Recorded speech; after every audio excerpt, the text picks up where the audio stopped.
Ya, Shalom jemaat Tuhan. Kita jumpa lagi dalam renungan harian GPKS Pangkal Pinang.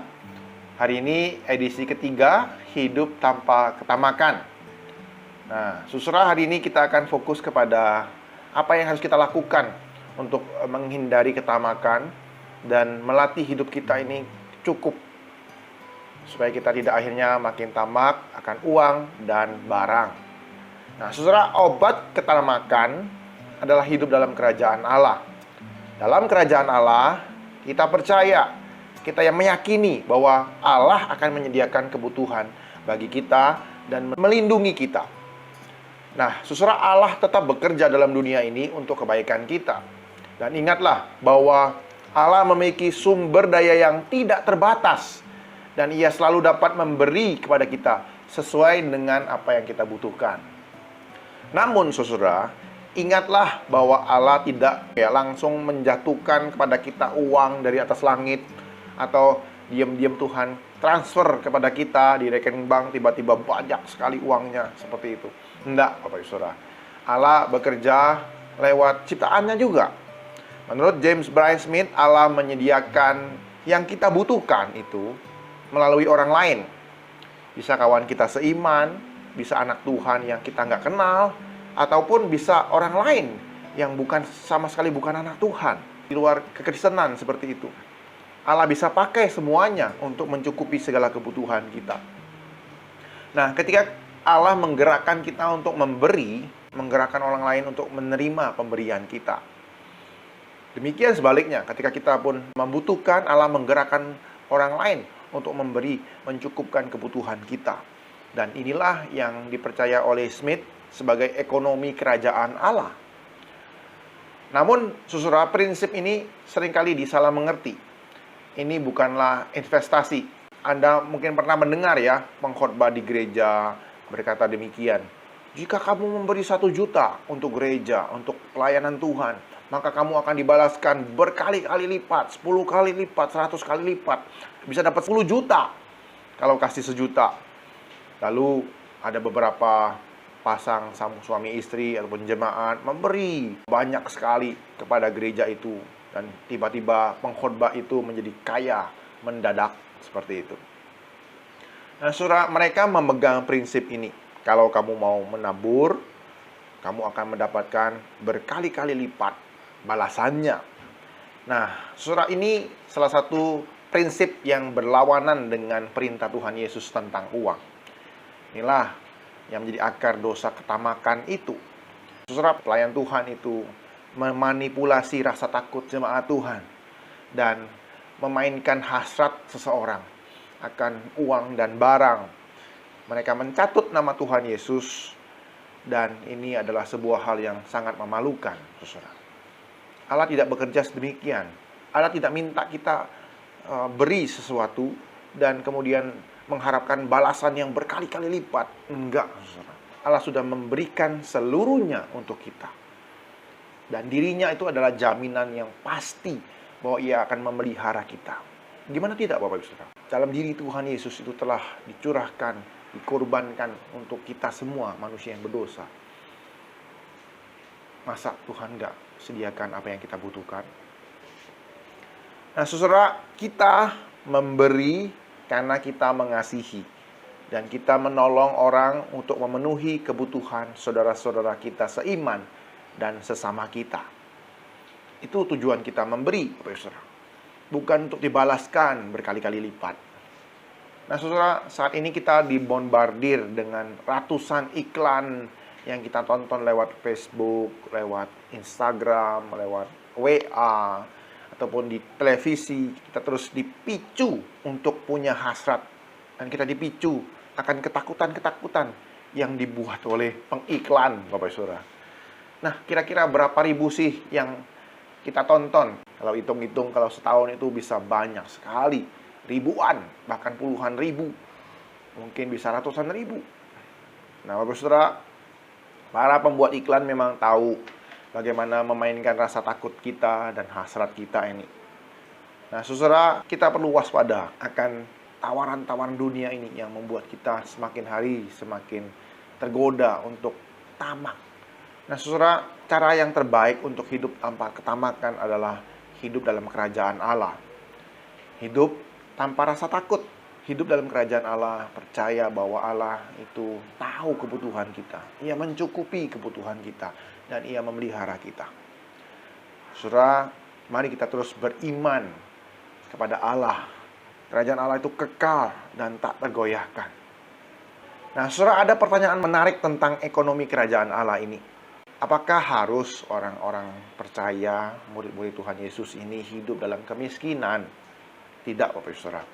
Allah tidak memerintahkan murid-muridnya untuk hidup miskin, melarat, seperti itu, menderita. Enggak, Bapak Saudara. Smith percaya bahwa Allah ingin kita berkecukupan.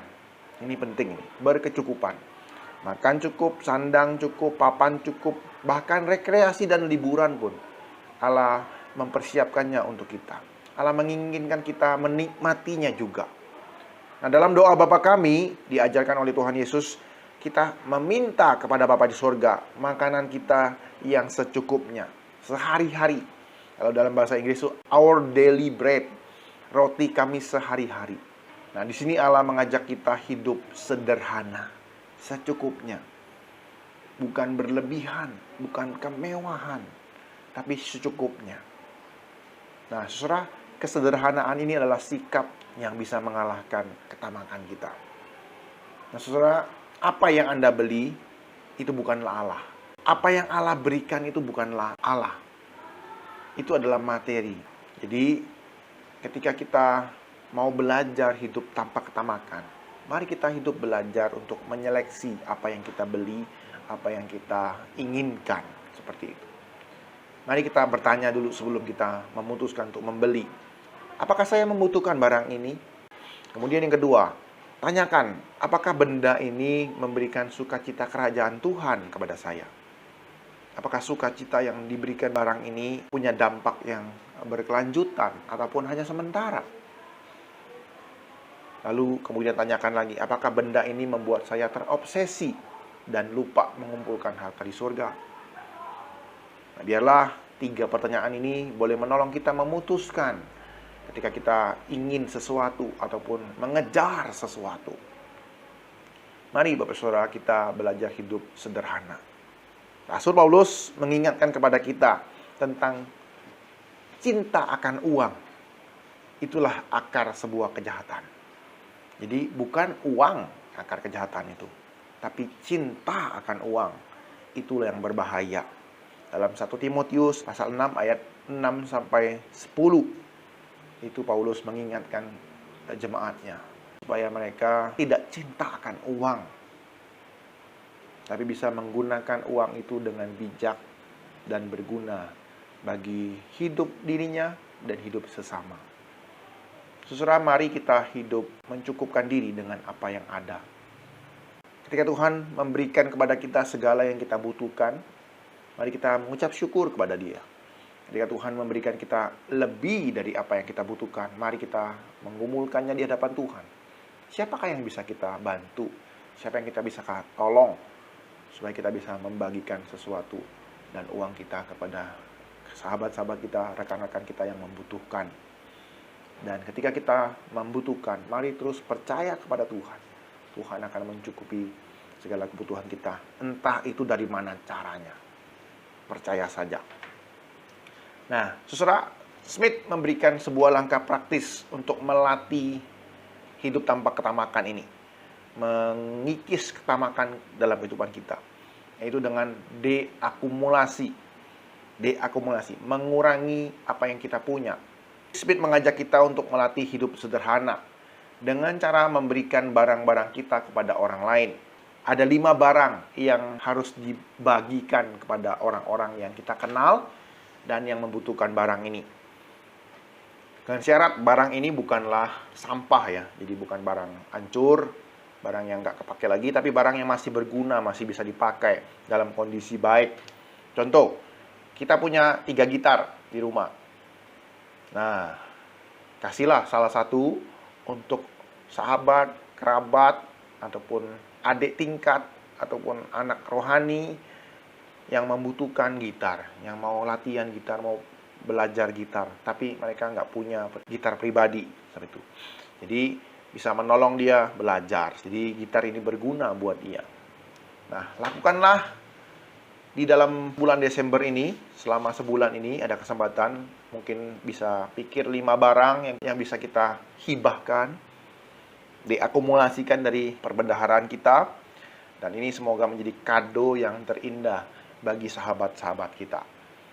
Mungkin ada beberapa orang yang bergumul untuk melepas barang-barang kesayangan mereka, karena kita punya kedekatan emosi dengan barang-barang tersebut. Jika ya, inilah latihan rohaninya. Mari kita belajar merelakan barang itu, memberikannya kepada orang-orang yang membutuhkan. Nah, peringatan terakhir, janganlah kita membeli kembali barang-barang baru untuk mengganti barang-barang yang telah kita berikan itu. Nah, tujuannya adalah menghilangkan 5 barang yang kita punya. Dan mari kita terus berdoa supaya Tuhan memberikan kita hikmat menemukan orang-orang yang membutuhkan barang-barang kita ini. Tuhan Yesus memberkati kita. Mari kita berdoa. Tuhan, kami bersyukur kembali kami diingatkan bahwa kami menghadapi tantangan-tantangan dunia ini, Tuhan, yang terus mempermainkan rasa takut kami dan menggoda hasrat kami, Tuhan. Sehingga kami menjadi orang-orang yang kadang-kadang tamak, Tuhan, membeli apa yang kami tidak butuhkan.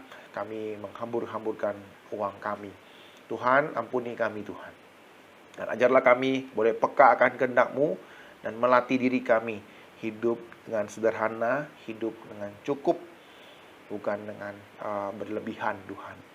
Dan mohon Tuhan berkati kami, Tuhan, selama bulan Natal ini kami mau belajar hidup tanpa kena makan.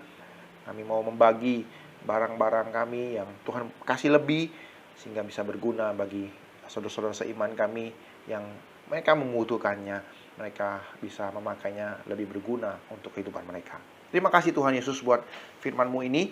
Tolong kami boleh taat mengerjakan dan melakukannya. Dalam nama Tuhan Yesus kami berdoa. Amin.